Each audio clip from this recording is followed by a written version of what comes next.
Il est le premier Belge entré à l'Opéra de Paris. La danse classique, un rêve d'enfant depuis ses 8 ans. Bientôt et très certainement danseur étoile. Ce soir avec nous, Thomas Dokir.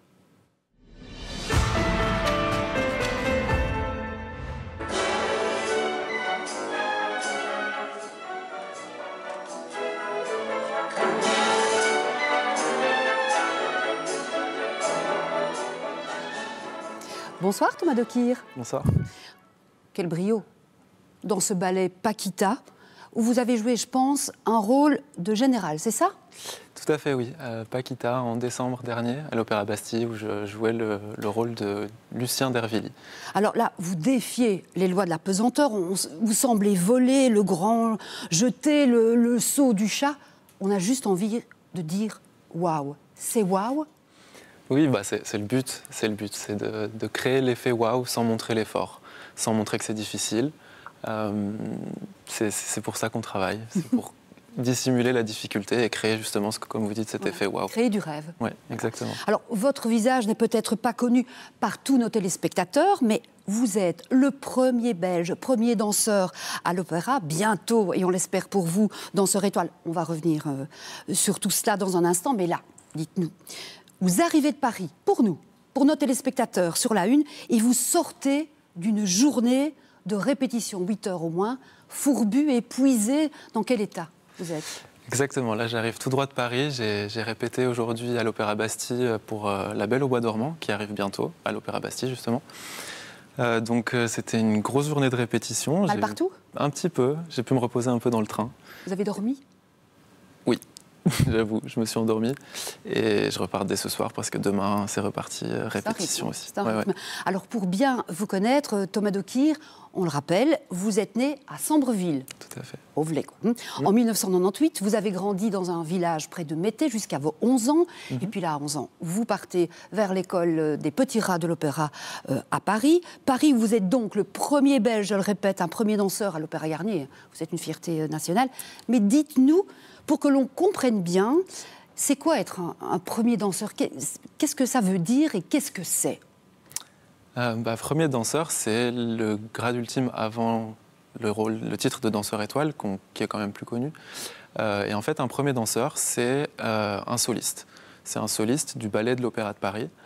Donc quand on accède à ce grade, on danse uniquement des rôles de soliste. Ce qui veut dire que tout est écrit, c'est de l'opéra classique, tout est écrit, chorégraphié, c'est précis, c'est ça.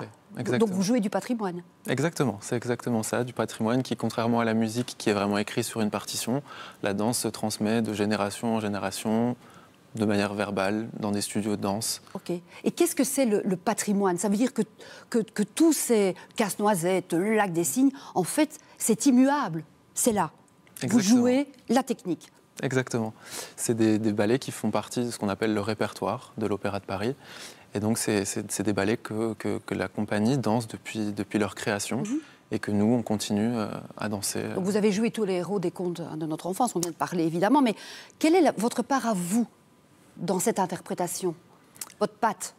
J'essaye toujours de m'approprier le personnage que j'interprète le plus possible, essayer de lui trouver des points communs avec moi parfois, avec des moments de ma vie, parce que c'est ça qui rend la chose plus intéressante, ne pas essayer de copier l'interprétation de quelqu'un d'autre. Puis on a envie d'entrer un peu dans votre intimité de répétition. On va à l'opéra, des images d'Anne Pollard, là on vous voit répéter, et 1 et 2, la barre, etc., des exercices. Exactement. Mais dites-moi, Thomas, vous avez quand même une musculature à faire pâlir de jalousie Michel-Ange et les joueurs de foot. Est-ce que vous vous considérez comme un sportif de haut niveau? Absolument, absolument, et c'est ce que j'aime énormément dans mon métier, c'est le côté extrêmement sportif. Voilà, notre corps est mis à rude épreuve tous les jours, mais le tout avec un côté artistique, une sensibilité artistique, et donc c'est ça qui différencie pour moi la danse de la performance pure et simple. Voilà. C'est ce qui me plaît par-dessus tout. Alors on va se tourner vers le grand écran pour plonger dans cette photo qui éveille évidemment notre imaginaire. À quoi rêve ce jeune danseur? Tout beau, tout gracieux, tout musclé. À quoi je rêve? évidemment, devenir danseur étoile est un rêve. J'en rêve depuis que je suis tout petit. Mais au-delà de ça, je pense que ce dont je rêve, c'est vraiment continuer à m'épanouir en scène, avoir des rôles qui me font grandir et mûrir artistiquement, avoir l'occasion de danser le plus de choses possibles, de varier et de continuer à grandir artistiquement en fait. Alors la danse classique, vous l'avez dit, c'était une évidence pour vous. Les bonnes fées se penchaient sur votre berceau puisque on a pu voir une petite photo où votre papa violoniste jouait au-dessus de votre relax. Vous avez baigné dans la musique, mais pas que. Dans la musique. Alors pas que, en fait, je n'ai jamais su expliquer d'où ça me venait, mais j'ai toujours été très curieux. Ma maman a fait de la danse classique quand elle était petite, en amateur, comme beaucoup de filles finalement. Et j'ai toujours été très curieux de voir des photos, d'aller chercher ses chaussons au grenier. Et vous avez demandé à aller à l'école de danse. Et donc, dès vos 8 ans, c'est fait. Vous entrez à l'Académie de danse à Dinan chez Michel de Koning. Et encore une pépite, nous avons un petit moment au caméscope de papa. Vous, tout petit, au cours de danse, et 1 et 2. 1, 2, ça, tcha, et ça, voilà. Et hop, hop, tourne, et c'est parti. Voilà, c'est bon. Là, c'est bon. Évidemment. Vous lui devez tout à votre professeur ? Tout, vraiment tout. Tout parce que elle est la première à avoir décelé mon potentiel et au-delà de l'avoir décelé, elle m'a aidé à l'exploiter au mieux. Elle m'a réellement pris sous son aile quand j'avais 8 ans. Elle venait me chercher à l'école, elle m'emmenait en concours à droite à gauche en France. Et elle a vu votre potentiel tout de suite. Tout de suite, oui. Le premier jour. C'est quoi être un danseur ? Oui, elle a dit à vos parents, il ne faut pas le lâcher, il faut le lancer. Ouais. Mais c'est quoi être un danseur ? C'est une musculature, c'est une aisance dans les mouvements, il faut des prédispositions et puis des mensurations peut-être. Il faut évidemment des prédispositions physiques qui sont esthétiques en fait, et aussi avoir un corps qui permet une certaine souplesse, la courbure du pied qu'on appelle le coup de pied. Mais au-delà de ça, je pense que le plus important, c'est la manière de réagir à des corrections, à ce que notre professeur nous dit, la capacité d'apprendre vite, la capacité de capter en fait, de capter l'attention, avoir un sens du mouvement. Donc les prédispositions physiques, oui, sont importantes, mais ne sont absolument pas essentielles. Et vous calculez encore le temps, et vous comptez les pas, vous réfléchissez ou vous dansez à corps perdu? Quand on commence à travailler une nouvelle chorégraphie, oui, on commence toujours un peu comme des musiciens. Il y a la phase où on déchiffre, où on apprend vraiment pas par pas comment ça se passe. Comme on parle de pas à pas, votre surprise, vous êtes Ma surprise. Ah oui, montrez-nous. À défaut de pouvoir vous faire des pas ici, parce que l'espace nous manque, je suis venu avec mes chaussons. À la fois instrument de créativité, de liberté. Ceux de répétition, ce sont les noirs. Ceux de répétition, ce sont les noirs. Voilà. Effectivement, voilà. Ça, c'est ceux que je mets tous les jours, tous les matins, pour m'entraîner, pour toutes les répétitions en studio. Et les autres, c'est la deuxième peau. Est-ce que c'est l'instrument de torture? Non, c'est celui pour la belle au bois dormant. Ça, c'est vraiment ma deuxième peau. Alors, les garçons, on a de la chance, on ne met pas de pointe. C'est pas des chaussons en bois. Ça, je pense que c'est un peu plus un instrument de torture que nous. Moi, c'est vraiment une deuxième peau. C'est quasiment une chaussette, en fait, une chaussette avec des semelles. Et ça, c'est ceux que je porterai pour la belle au bois dormant. Je ne sais pas si on voit, c'est écrit dedans. Prince désiré.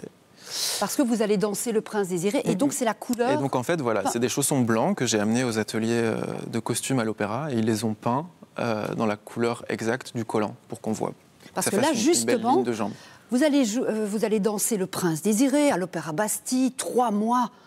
Vraiment, c'est 30 représentations. Comment on fait pour tenir le personnage autant de temps? Comment on fait pour survivre? C'est une discipline, une hygiène de vie, c'est être raisonnable. Les heures de sommeil sont importantes, l'alimentation est importante. On est suivi par une équipe médicale de kinés, d'ostéopathes, de masseurs. Donc voilà, on a cette chance à l'Opéra d'être très bien accompagnés pour pouvoir exploiter au mieux notre potentiel. C'est l'occasion de vous demander, c'est un répertoire, on l'a dit, de patrimoine, mais par exemple La Belle au bois dormant, c'est une vision, par exemple, du baiser un peu forcé. Il est question, le consentement. Quand on est un jeune danseur, on a 27 ans. Comment on peut essayer de faire évoluer le personnage que l'on joue, que l'on danse, qu'on interprète? Sur des ballets comme celui-ci, qui sont issus d'histoires, vraiment, c'est un conte. Il ne faut pas l'oublier, en fait, que voilà, on raconte une histoire qui, certes, n'est pas forcément actuel. Très bien. Mais c'est pas toujours le but. On pourra vous voir d'ailleurs, même au cinéma, dans toutes les salles de Wallonie, le 10. C'est ça, c'est le 10 avril prochain, puisqu'on ne peut pas tous aller à l'opéra. Alors maintenant, nous allons passer à votre coup de cœur culturel. Quel est-il? Alors moi, mon coup de cœur, c'est le réalisateur Pedro Almodóvar. C'est un réalisateur que j'affectionne particulièrement pour l'univers qu'il y a dans ses films. L'ambiance, les couleurs, la place qu'il donne aux femmes, la manière qu'il a de les rendre encore plus belles qu'elles le sont. Et c'est vraiment un univers qui me fait du bien, qui me plaît beaucoup. Alors d'habitude, quand c'est mon éminent confrère François de Brigode, qu'on embrasse au passage, maintenant c'est l'heure du questionnaire vache ou pas vache, rapide, rapide, rapide. Vous avez le choix, vous n'y couperez pas, vache ou pas vache? Allez, vache. Allez, vache. Alors, l'Opéra de Paris, élitiste et rigide ou familial et bienveillant? Sans réfléchir. Familial et bienveillant. Le répertoire classique, poussiéreux, dépassé ou intemporel? Pardon? Le répertoire classique, poussiéreux, dépassé ou intemporel? Intemporel. Danse classique ou danse contemporaine? Danse classique. Pensionné à 35 ans ou danseur éternel? Danseur éternel. Voilà, et maintenant, c'est l'heure des choix.